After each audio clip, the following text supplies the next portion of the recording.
Permítame presentarle a nuestro Señor Jesucristo a través del Evangelio. Le invito a que participe usted en alguno de 2 cursos del Evangelio que voy a comenzar en breve. Será todos los martes en el auditorio de la Sagrada Familia en la Colonia Roma el curso del Evangelio según San Lucas. Todos los martes a las 6:30 de la tarde. Comenzamos el martes 16 de abril. Y el curso del Evangelio de San Marcos será en la parroquia de Nuestra Señora de Czestochowa en Tecamachalco. Comenzaremos el miércoles 17 de abril. Ambos cursos son totalmente gratuitos. Ambos cursos serán a las 6:30 de la tarde. Permítame presentarle a nuestro Señor Jesucristo en los Evangelios de San Lucas y de San Marcos. Allí nos vemos.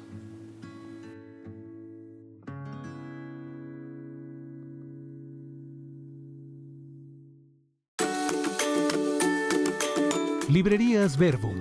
Más de 20 años de servicio. Más de 8,000 títulos en temas de exégesis bíblica, teología, filosofía, liturgia, rituales, vida religiosa, espiritualidad, sociedad y religión, arte sacro y, por supuesto, las mejores Biblias al mejor precio. Además, si no tenemos un libro, lo buscamos. Avenida Cuauhtémoc 1116, Colonia Letrán Valle, Ciudad de México. Informes y ventas en www.libreriaverbum.mx y al 55 5688 9286 y 55 5688 9295.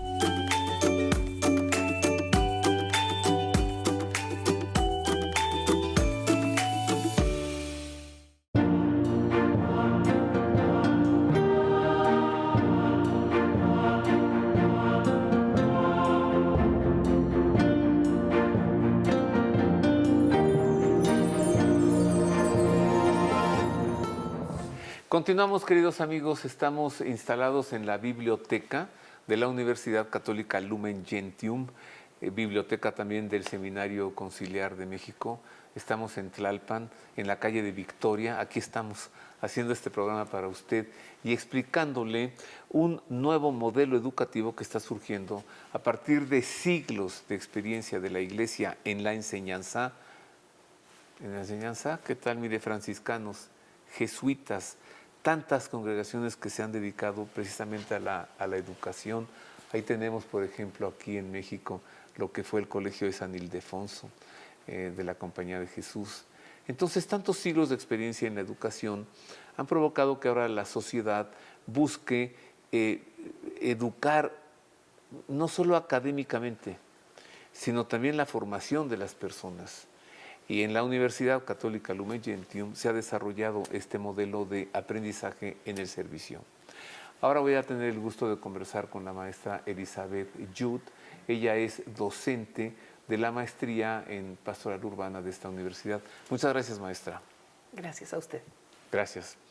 A ver, entonces se trata, nos decía el maestro Emiliano, de salir, en el caso de los sacerdotes, de las parroquias y no estar sentados esperando a que venga algún feligrés, sino ir a buscarlos? Sí, y un poco más. ¿Qué no más? Nada más es salir, porque salir es muy golpeador. La realidad es muy compleja. La realidad en las urbes es compleja y poco entendida y además invisibilizada porque la tenemos de frente. Es decir, vivimos en la ciudad, pero no necesariamente vemos a las personas que viven en ella. Se nos desaparecen, la gente en situación de calle se nos desaparece. Cuando voy a la tienda no veo a quien me atiende como persona, sino como alguien que me es útil, tanto como una silla, y tan despreciable como una silla cuando ya no me sirve. Sí, esa lógica de mercado es la que domina en la ciudad. Sí, esa gente que con muy malos modos le habla a un empleado que está atrás del mostrador, ¿no? Lady fulana, Lord Mega, ¿no? Exacto. Se están exhibiendo en ese desdén al ser humano. Sí, y entonces hay que volver a centrar la atención. Lo que el Concilio Vaticano II decía de ver, juzgar y actuar, ahora precisamente el Papa en su felicitación a la curia, apenas en diciembre del 23 decía, vamos a escuchar, no solo a ver, pero escuchemos lo que tienen que decir todas estas personas y vamos a discernir cómo caminar con ellos. Porque ahora es el caminar con ellos, no dejarlos ahí. Y por lo tanto, sin lugar a duda, la labor del sacerdote en su templo es valiosísima, pero su parroquia va mucho más allá que el templo. Y entonces la idea es encontrar a Dios en la ciudad y encontrarlo afuera de los templos. Pastoral urbana, lo entiendo perfecto, ¿no? El sacerdote que debe desarrollar una pastoral, una evangelización, pero en las urbes, en las ciudades. Y en la realidad nueva de esas ciudades, en unidades habitacionales, en calles cerradas, en barrios, en colonias, en los lugares a donde la gente a veces ni siquiera camina. Y entonces hay que empezar a caminar y encontrar y ver, escuchar cuáles son los sonidos y los gritos de la gente. Y el que acude, entonces, allí aprende. Sí. No solo aprende en el aula universitaria, aprende allí. Y ahí la realidad en ese le barrio, golpea. Claro. en ese mercado, en esa calle. Y justamente el objetivo es dar las herramientas metodológicas fuertes para poder tomar, digamos, otra lente con qué ver esa realidad, para poder volver a enfocar hacia donde está la persona. ¿Cuáles son esas herramientas metodológicas fuertes? Hay desde las herramientas estadísticas, ¿no? Un análisis cualitativo, un análisis cuantitativo, hasta el tema de empezar a hacer un análisis de la cultura, teología y cultura, comprender la lógica, por ejemplo, de la religiosidad del pueblo creyente, que es tan complicada, hasta el tema de una planeación estratégica que permita tomar de la economía y de las finanzas aquello que le es útil para poder hacer un trabajo eficaz. ¿Nos puede poner un ejemplo? Porque yo tengo uno, mire. Fíjese usted. Cuando nosotros estamos en el estudio de la televisora, tenemos todo bajo control. Ahí grabamos, producimos muy cómodamente. Tenemos toda la iluminación, tenemos cámaras de televisión montadas en grúa, el audio controlado, operadores de todo, un master switch. Si afuera está lloviendo, si están pasando aviones y ambulancias, no nos importa, tenemos todo controlado. Pero cuando salimos del estudio de la televisora, por ejemplo aquí no tenemos todo controlado. Y cuando salimos y no estamos en algún recinto como esta biblioteca, sino en las calles, y allí sí pasan los aviones y las ambulancias y la gente por detrás que saluda y todo, allí aprendemos mucho. Claro. En el estudio de la televisora, no. Cuando salimos y nos vamos a Taxco para hacer los programas de Semana Santa con las cofradías y las hermandades de flagelantes y de penitentes, estamos aprendiendo nosotros de ellos. Ok, yo ya puse mi ejemplo en televisión, ahora venga le doy otro ejemplo. El caso de la académica. Sí. Estamos trabajando, les decimos qué es, cómo poder hacer esta observación. Y de pronto es así de, bueno, pues ahora van a ir a su colonia, ¿no? De 2 en 2, ¿no? Para que no vayan solos. Sí, como de 2 en 2, como en el Evangelio, que no vayan solos. Y vayan viendo qué encuentran en la calle, qué cruces hay, qué lugares necesitan ser evangelizados. Y a mí me llamó mucho la atención un ejercicio que hicimos el semestre pasado, que los chicos llegaron, un grupo de seminaristas, regresaron aterrados. Para empezar, ellos no eran de la Ciudad de México, pero estaban estudiando en la Ciudad de México. Entonces, les dio miedo ser asaltados, ser atropellados, terrible, ¿no? Iban con mucho miedo. Después de unas semanas, bueno, ya entraban a las casas que los invitaban y decían, la gente tiene una necesidad enorme de platicar y de ser escuchada. Bueno, ¿y qué es lo que se aprende? O sea, ¿cómo se aprende? Yo tenía mi parangón hace rato, ¿no? Sí, nosotros estamos muy bien instalados en el estudio de la televisora, pero cuando estamos afuera, o nos está lloviendo, o está el solazo, o sea, como que no nos la pasamos tan bien. pero estamos aprendiendo mucho, siempre hay una gran experiencia. ¿Cómo se aprende así? Pero tenemos información precisamente que nos ha proporcionado la Universidad Católica Lumen Gentium para ver cuáles son los objetivos de este nuevo modelo de aprendizaje, los objetivos del aprendizaje en el servicio, ¿hacia dónde va? Mire. El aprendizaje en el servicio o modelo de aprender sirviendo es una nueva metodología cuyo elemento innovador consiste en vincular estrechamente el servicio y el aprendizaje en una sola actividad educativa bien articulada y coherente.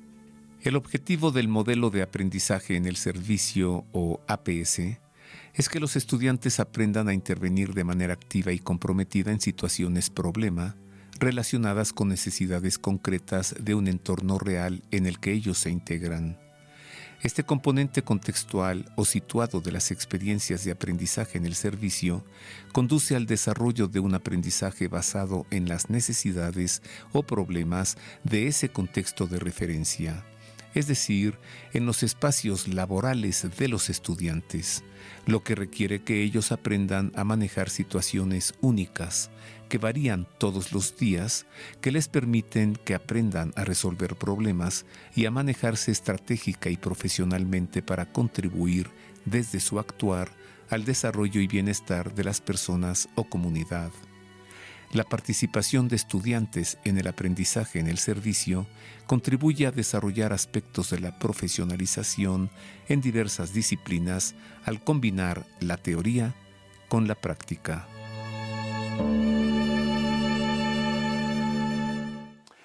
Estos son los objetivos. Vuelvo con la pregunta, maestra Yud. ¿Cómo se aprende? ¿Qué se aprende en el servicio? Se aprende haciendo. Se aprende en la marcha. Es decir, por supuesto que el aula se vuelve un espacio distinto y esa es la búsqueda precisamente no en las universidades, es la búsqueda desde la educación básica, que ya no haya quien sabe y me enseña su realidad sin que yo pueda comprender aquella en la que yo estoy inmerso. Y entonces en esa lógica, teniendo los parámetros básicos, porque sí hay que tenerlos, los parámetros teóricos y metodológicos, entonces el objetivo por ejemplo, en la pastoral urbana es salir a la ciudad conociendo cuál es la dinámica de la ciudad, cuáles son los intereses, el tema de que el mercado sí domina a la mayoría, es para muchísimos el mercado es el nuevo Dios, es el que suplió toda… El negocio. Es el negocio. La negación del ocio. Claro, es el ser para tener. Y entonces cuestionamos esto, vamos a la calle, lo vemos y entonces regresamos al aula, porque hay que regresar al aula, a dialogar sobre esto, a dialogar sobre los caminos que hemos tomado y cuál es el valor de aquello que se está haciendo. Es decir, en qué momento la persona al salir encuentra a otras personas con la misma dignidad y además las visibiliza y lo más importante, les fomenta la propia visibilización. Esa ha sido una experiencia interesante que se tiene, por ejemplo, con las personas en situación de calle, con las que la maestría ha trabajado en varias ocasiones. Son personas que nadie ve, pero ni ellos mismos se ven, que esa es como la gran tragedia, ¿no? Ellos para sí mismos son nadie. Y entonces hay que volver, porque nunca fueron nadie, siempre han sido alguien, siempre han tenido dignidad y son personas, pero no necesariamente reconocidas, ni por otros, ni por ellos mismos. Y entonces el objetivo que tenemos es cómo podemos recuperar estos elementos de dignidad. Y todos 20, 25 siglos de filosofía y 20 siglos de teología sirven para reconocer estos elementos básicos. Por eso era que era tan fundamental. Estos principios los enseñó San Benito en el siglo V, ¿no? O sea, uno relee la regla de San Benito y dice, pero aquí está el volver volver a las personas a hacer vasos sagrados del altar. Y entonces recuperar no solo la dignidad, sino esa pasión, ese despertar que se tiene y en el cual muchos de quienes hemos estado en educación, y lamentablemente algunos que han estado en la teología, se han quedado como acostumbrados, ¿no?, al statu quo. Es como es, y no puedo pelear contra el mercado. No, pero sí hay otro mundo posible. Sí hay otra forma de recuperar aquellos ideales que nosotros teníamos. Y el aprendizaje se hace en comunidad. Un día el Señor envió a sus apóstoles de 2 en 2, bajo condiciones muy extrañas, porque les dijo: no lleven dinero, no lleven 2 bastones, no lleven equipaje, no lleven boletos de avión, no lleven nada, pero vayan. Y cuando regresaron estaban fascinados. Curaron enfermos, expulsaron demonios, se encontraron con la realidad. Antes solo seguían al maestro, ¿no? Y de pronto comenzaron a ejecutar.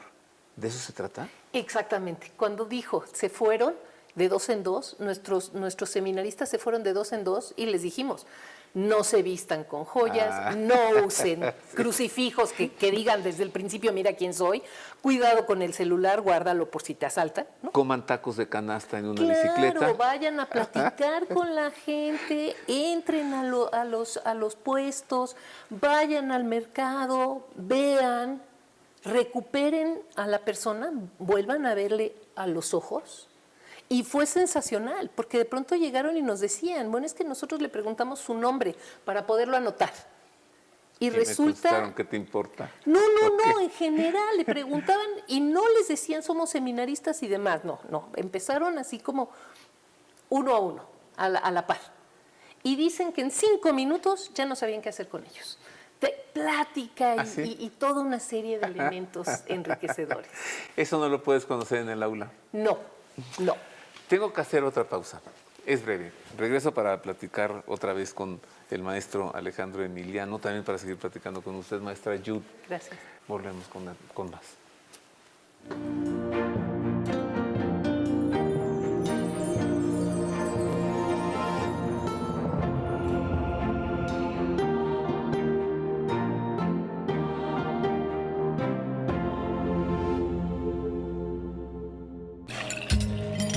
¿Sabes cómo se prepara un domingo en familia?